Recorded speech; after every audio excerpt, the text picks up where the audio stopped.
সাহাবায়ে কেরামের সামনে কোরআন তেলাওয়াত হলে তাদের চোখ থেকে অশ্রু ঝরতো। রাসূলের মুখে, রাসূলের কণ্ঠে কোরআন তেলাওয়াত শুনেই তারা মুসলিম হয়েছে, কাফের থেকে মুসলমান হয়েছে। সুবহানাল্লাহ বলেন। আমাদের শরীরে কোনো আছে, পরিবর্তন আসে? তাহলে তার মানে কি, ইমানের লেভেল কতটুকু যদি আমরা বুঝতে পারি।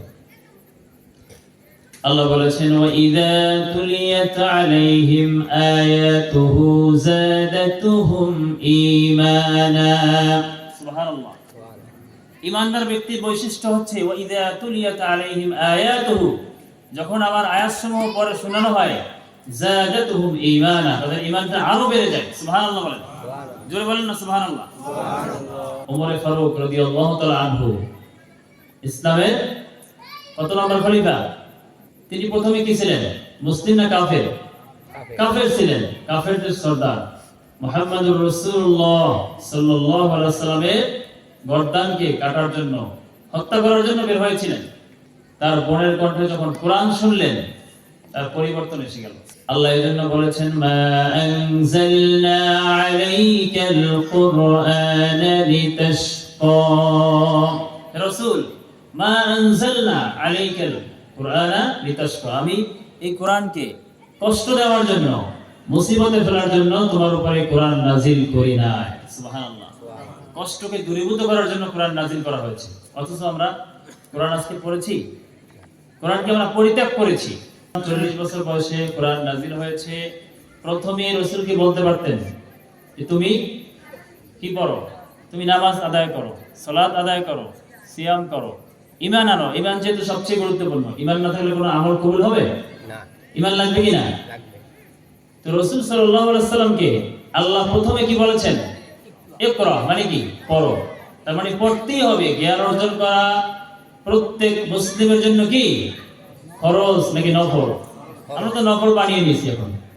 কবরে যখন রাখা হবে, কবরে রাখা হবে না সকলকে? অস্বীকার করতে পারবেন যে আমার মৃত্যু হবে না? কবরে রাখার পরে আমরা জানি প্রশ্ন আছে না?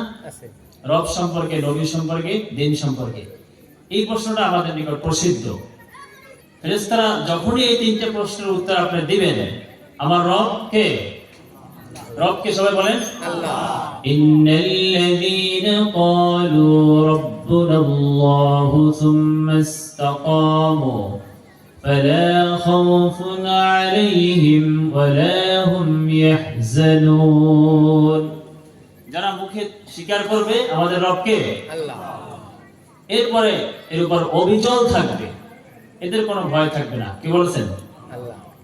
তাহলে যে কথাটা আমি বললাম, আপনাকে প্রশ্ন করা হবে। এই তিনটে প্রশ্নের উত্তর দেওয়ার পরেই আপনার নিকট প্রশ্ন আসবে, মা ইলমুকা ওয়া মা ইউদরিক, এই জ্ঞানটা কিভাবে শিখেছো তুমি?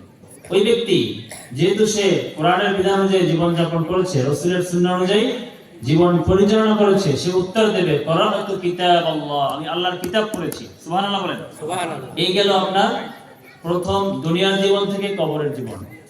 এরপরে কিয়ামতের মাঠেও আপনাকে কোরআন সম্পর্কে প্রশ্ন করা হবে।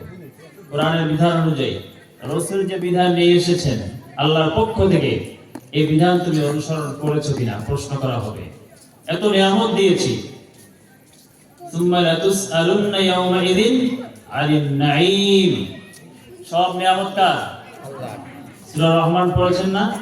ফাবিআইয়ি আলাই রাব্বিকুমা তুকাযযিবান, 31 বার বলেছেন। আল্লাহ নিয়ামতের আলোচনা করতেছেন আর খালি বলতেছেন বারবার, তোমরা তোমাদের রবের কোন কোন নিয়ামতকে অস্বীকার করবে। সুবহানাল্লাহ বলেন। তাহলে আজকে আমরা দেখতে পাই ছোট ছোট বাচ্চারা হাফেজ হয় কিনা?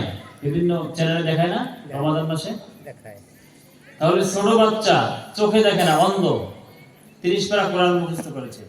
আর আমি আর আপনি এত লম্বা হায়াত, 80 বছর 90 বছরে 30টা আয়াত শিখতে পারি না। এবার আল্লাহ যদি দাঁড় করায় কিয়ামতের মাঠে, তোমাকে এত হায়াত দিয়েছিলাম, এই ব্যক্তি অন্ধ হয়ে পুরো কোরআন মুখস্থ করেছে আর তুমি 30টা শব্দ শিখতে পারো না, দুনিয়ার সব কিছু বুঝেছিলে, এরকম প্রশ্ন আসতে পারে কিনা? তাহলে কেন আমরা উদাসীন? শয়তান আমাদেরকে ধোঁকা দিচ্ছে কিয়ামতের মাঠে। এজন্যই কোরআনকে যারা পরিত্যাগ করেছে, ব্যক্তিগতভাবে, পারিবারিকভাবে, রাষ্ট্রীয়ভাবে, সামাজিকভাবে, সকলের বিরুদ্ধে আল্লাহ রাসূল একটি মামলা দায়ের করবে। সূরা ফুরকানের 30 নম্বর আয়াতে আল্লাহ বলেন, ওয়াকালা রাসূলু ইয়া রাব্বি ইন্না কওমি ইত্তাখাযু হাযাল কুরআন মাহজুরা। রাসূল দাঁড়িয়ে বলবেন, ওয়াকালা রাসূলু ইয়া রাব্বি, হে আমার রব।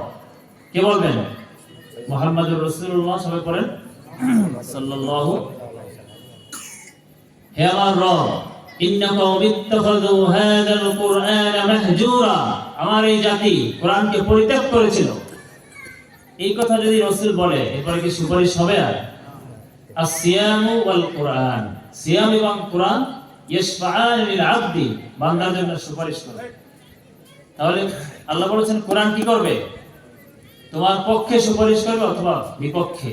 কোরআন যদি আপনার বিরুদ্ধে দাঁড়ায়, কোনো উপায় আছে? আছে কিনা? নাই। কোরআনের পক্ষে থাকবো কিনা আমরা? থাকবো। রাজি আছেন? ইনশাআল্লাহ। আল্লাহকে সাক্ষী রেখে বলেন তো দেখি, ইনশাআল্লাহ। ইনশাআল্লাহ। মৃত্যু পর্যন্ত কোরআনের পক্ষে থাকবো, কোরআন শিখার জন্য মৃত্যু পর্যন্ত চেষ্টা করব। আমরা বলি আমিন। আমিন।